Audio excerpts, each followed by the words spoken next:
In 1942, World War II occurred. Some of the Filipino laborers joined the United States Army and Navy Armed Services. Those who joined the Army served in the 1st Filipino Infantry Regiment, which was a segregated infantry made up of Filipinos from the United States that saw combat during World War II. These Filipino servicemen were entitled to American citizenship and military benefits. The War Brides Act of 1945 and subsequent Alien Fiancés and Fiancées Act of 1946 continued to apply until the end of 1953, allowing veterans of the regiment and other Filipino American veterans to return to the Philippines to bring back fiancés, wives, and children in the years following the war. Some 16,000 Filipinas entered the United States as war brides. These new Filipino-American families formed a second generation of Filipino Americans, significantly expanding the Filipino-American community. Some of these families settled in Vallejo, worked on Mare Island, and continued to contribute to the population that is 21% Filipino today.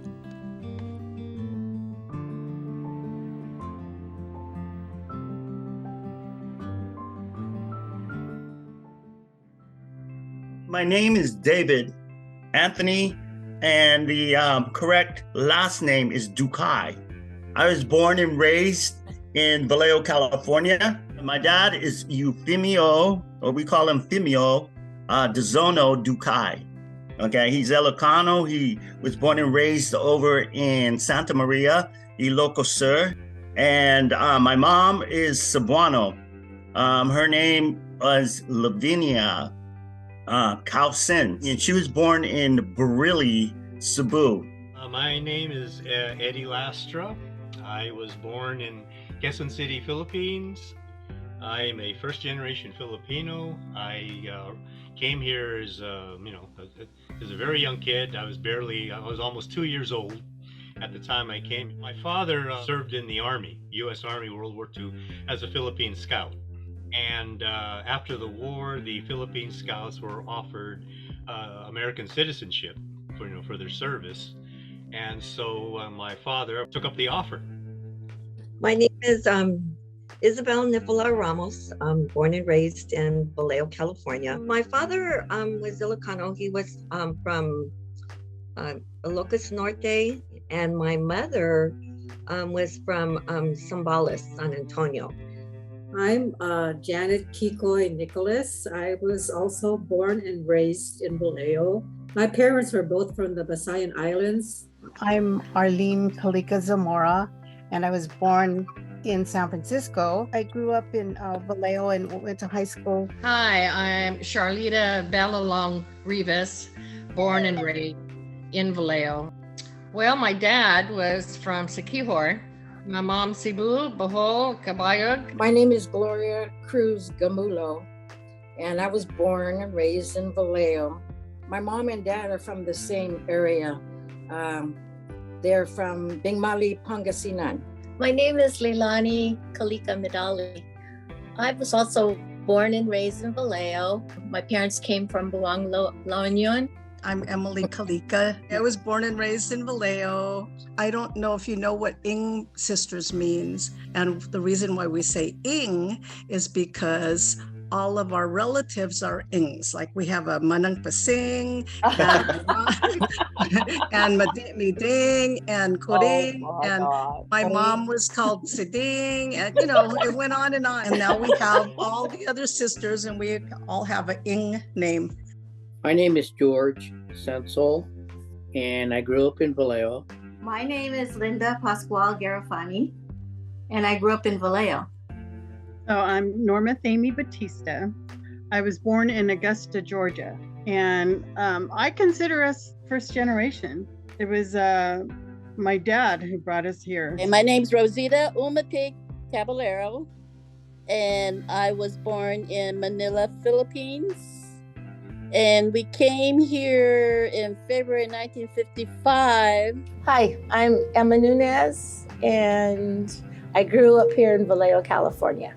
Well, Jilly was my nickname, growing up. And I was only kind of like short for Jolito. And I was born in the Philippines. My name is Riza Garabato, I was born in Iloilo, Philippines. I came to United States in June of 1969. I grew up over on the hillside. I went to John Davidson Elementary School. John Davidson Elementary School was a multicultural school. They had a lot of different, very few Filipinos, but they had a lot of Latinos. They had a lot of Italians. They had Hawaiians. So I grew up with a lot of the friends and neighborhood friends that were in that area. Mm-hmm. Namely like the Wilsons, the Silas, yes. The Lopez, the Lastra, as a matter of fact, and the Quintos. So I never really felt any of that cultural friction. I grew up in North Vallejo from 1964 to 2016. And the reason we moved to North Vallejo is because my mom saw that all the Filipinos was living in South Vallejo. And she didn't want to do that. So we moved to North Vallejo and lived on 1226 Elliott Drive. And there I attended Solano Junior High. And Solano Junior High, from where we lived, we didn't have a road, so we were bused. So I rode the bus, which was predominantly white people in the bus. And as I was riding in the bus, if there was an empty seat, the person that would sit there would just scoot over so I wouldn't sit in that seat. So I had to continue walking to the back. And that just made me sad. But I met a girl on the bus, and her name was Debbie White, and she was so friendly. And she saw how sad I was. And so her name was Debbie White, my first white friend. Was it appropriate being named Debbie White? And so when we moved from South Vallejo, we moved to East Vallejo. And so that was different because back then East Vallejo was predominantly white. So knowing that, coming from that area and then moving to that, it was, I shouldn't say it was a culture shock, but it was like I knew I was going to be, it was going to be different. In my younger years, I would say elementary, the Filipinos, there weren't too many of us. It was very demographic because you would have, the Filipinos of the South Vallejo, then the North Vallejo, and the East Vallejo, then the West Vallejo. And then we'd all blend in when we got to junior high. Middle school is when I really had a lot of Filipino friends.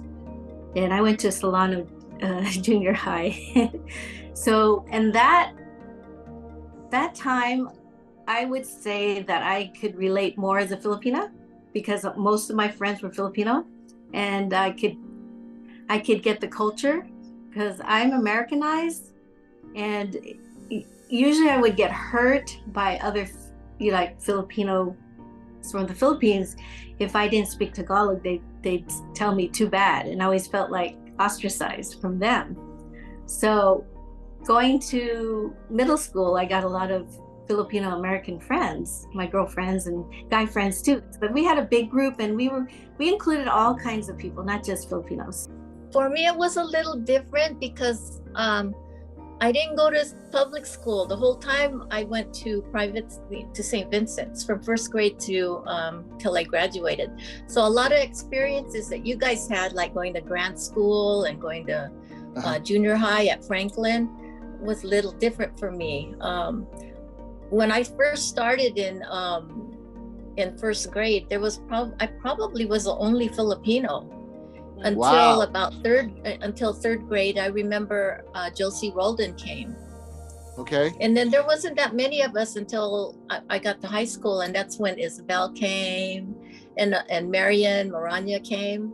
That's when I got more exposed to the Philippine, and I became I think I embraced it more because it was nice to have Filipinos around me.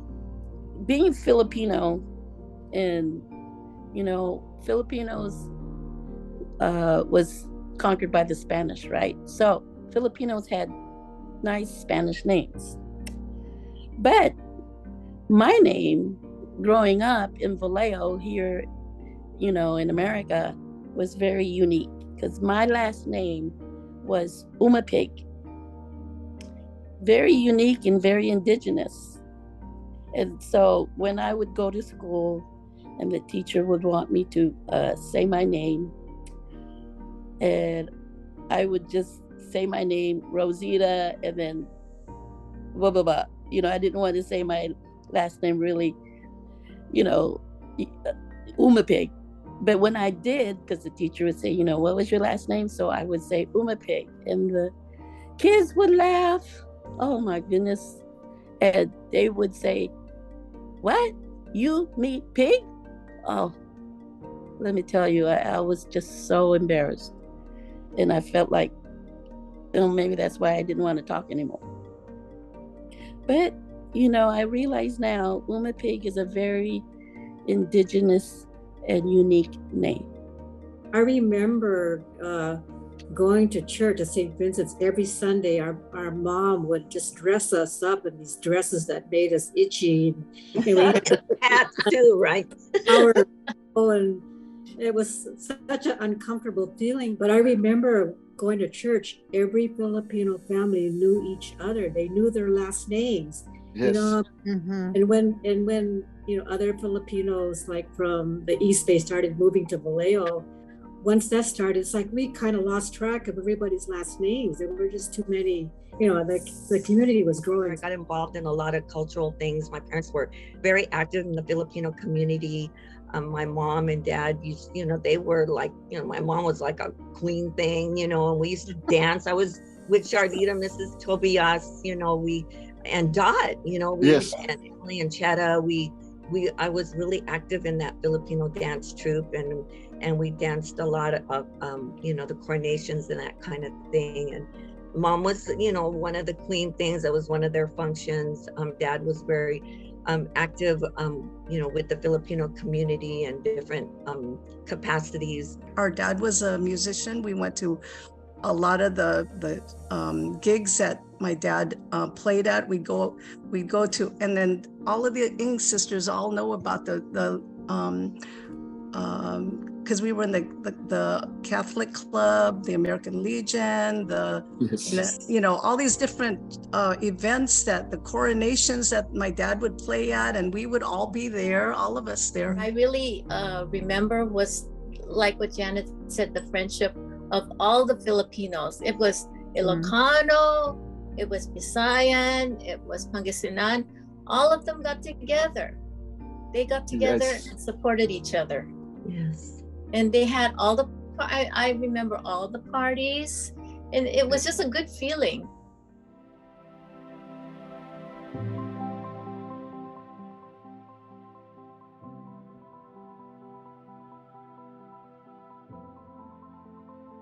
Hi, magandang umaga, Lionel. Kamusta? Pauwi ako ng Pilipinas ngayong Biyernes. Bibisitahin ko ang aking pamilya doon sa Batangas, pero meron din kaming pupuntahang ibang lugar, kagaya ng Cebu, Mindoro, at marami pang iba. Baka gusto mong magdala ko ng pasalubong. Anong gusto mo? Sabihin mo lang sa akin, okay? Maraming salamat!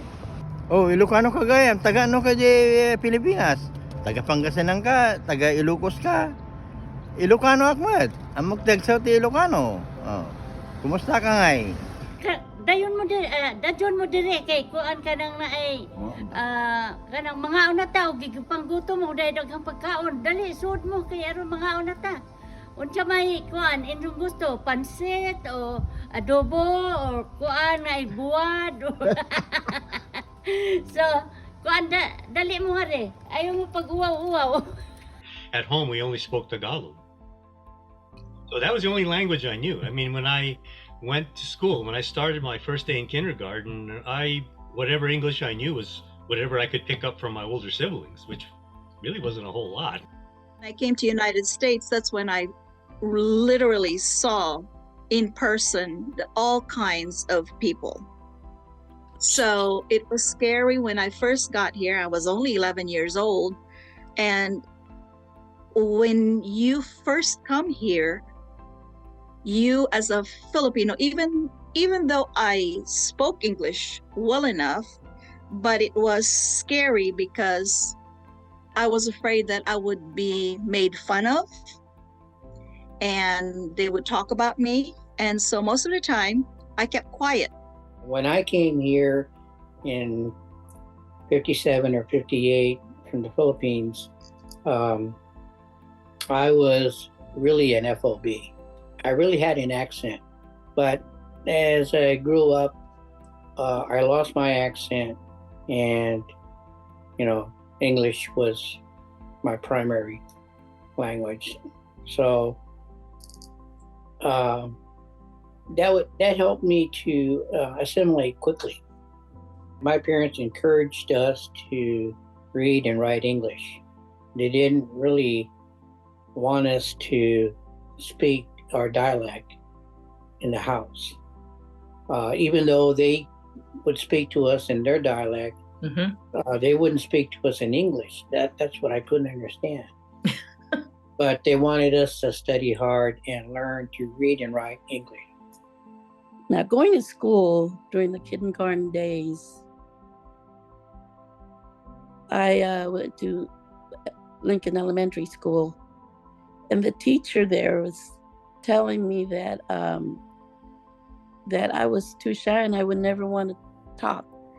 So she went and talked to my parents and told them that they had to speak English to us at home because I had an accent and she couldn't understand exactly how I would speak.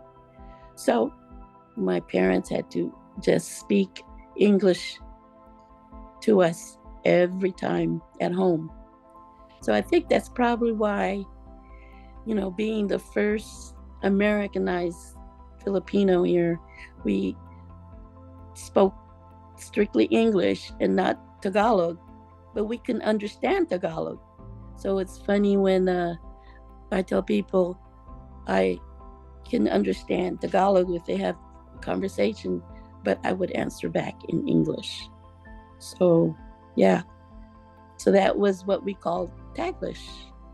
When I was working, I wanted to get a promotion, and one of the requirements is that I spoke a different language.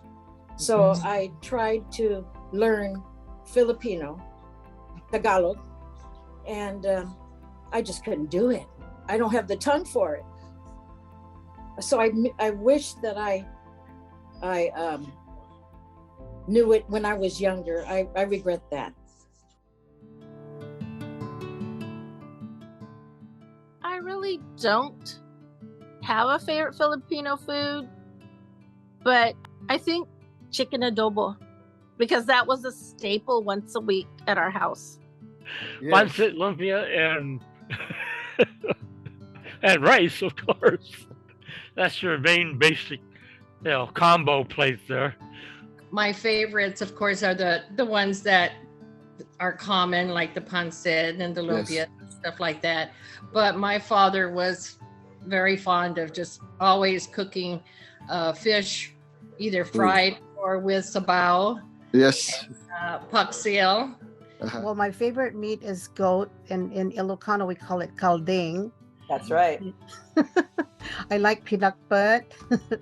I like dinardaraan, which is dinagwan in Tagalog. And then I like lumpia and pancit, all the usual regulars that we eat now. But I also like pinapaitan. I remember my mom and Arlene and Emily's mom making their own lumpia wrappers. Hey. Yeah, I remember that. That was my favorite. And all of the desserts, biko. Mom would make some palitaw Yes. It would be like some kind of thing with coconut and sugar on top of it. My least favorite at the time was the bitter melon. Ooh, But apalaya. now I've acquired the taste for bitter melon now. My mom liked to boil fish, and I remember we had sea bass soup, a fish soup, like every week with the opo, with the green squash, the sotanho noodles. And my mom was really into sweets. I remember she would make these donuts called banangko. Yes. Oh my gosh, yeah. She'd make those So good. her biko. And I'm happy to say today I still have her biko recipe, and I make that, and I usually do it for my family or her friends, and they have fond memories of my mom making that. I remember my parents always had a large vegetable garden in their backyard. And they would grow fresh tomatoes, string beans, bitter melon, eggplants. And oh, that was so delicious and so fresh. And my mom would always say, oh, in the Philippines, we never had any refrigeration. We just go to the market and just buy fresh food and just cook it that same day. And that's probably why they continue growing fresh vegetables in the backyard, because it's so much nutritional, and that's what they did in the Philippines. They would just grow things or just go to the market and get fresh things. And so every day we would have fresh vegetables.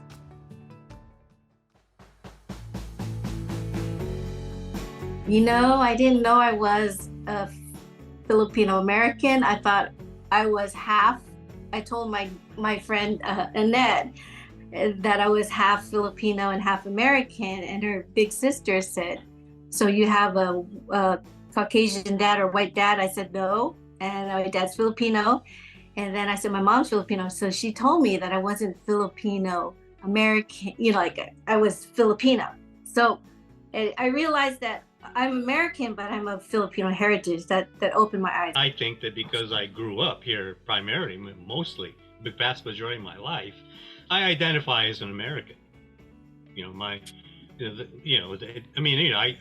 know I'm Filipino, but then, you know, I'm not like, you know, national Filipinos that I've come, you know, that like my cousins, you know, who grew up and who spent all their lives in the Philippines and came later.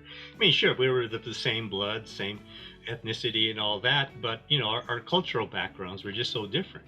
I am Pinay in every way. I still have the tradition, the beliefs, the ideals of a Filipina. I try to instill that with my granddaughters, but you, as a Filipina, you are to conduct yourself in a certain way.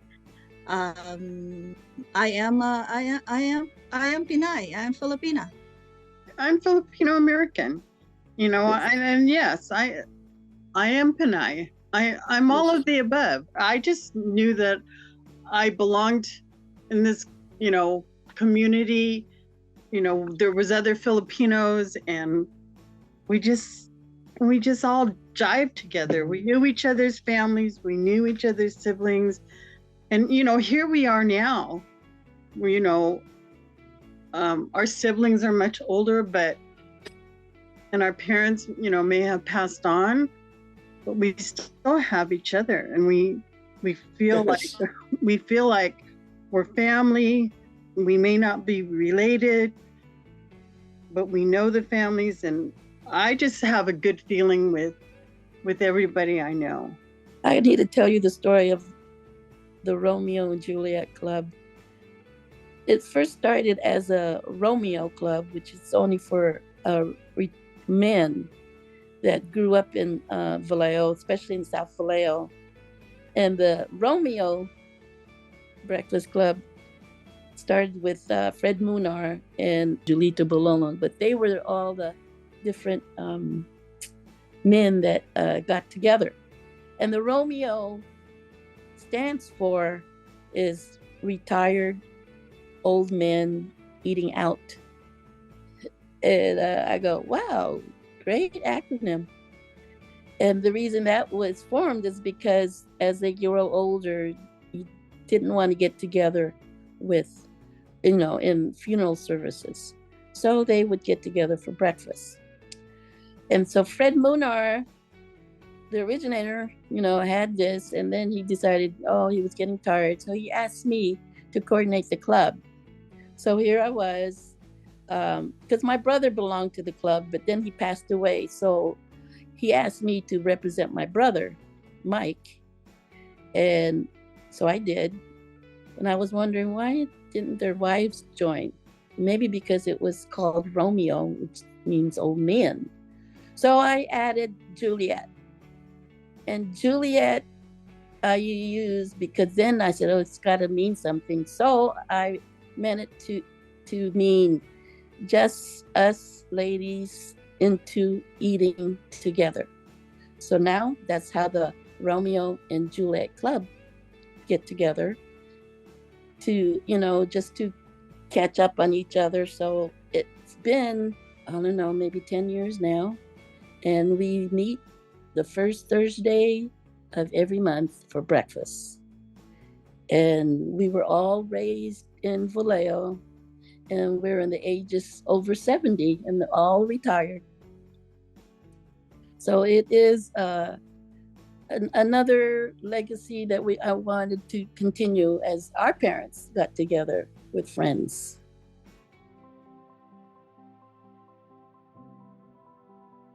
I really think it's important for the current generation and for the future generations to acknowledge and appreciate the past struggles our Filipino community experienced. And in those times, celebrate the friendships and the successes that we all achieved, as families and in friendship.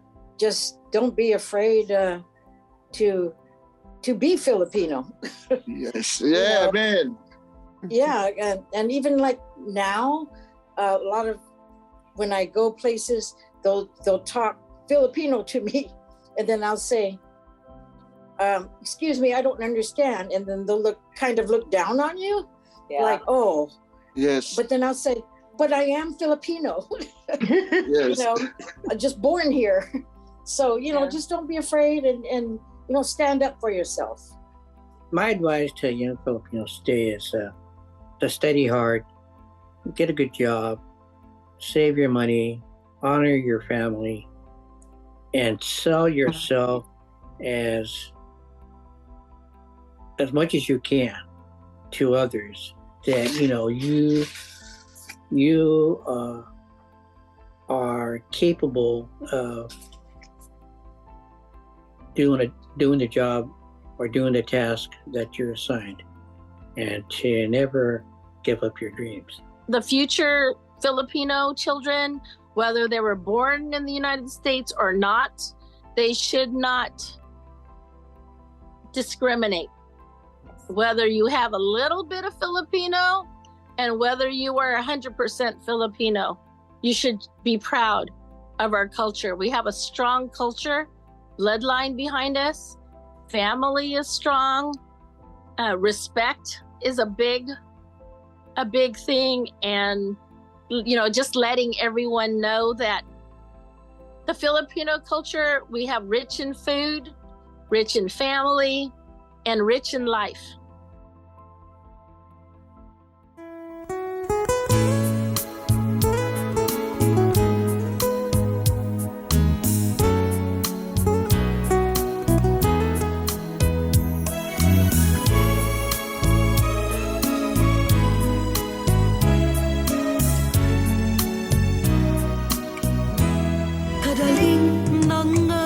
sa tuig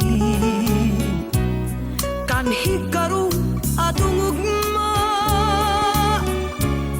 atong gugmang nagpalambo huwag bisan kinsa ang makababadug sa pag-agi sa tuig giampingan ug gihipalgan ang katumanan sa gugma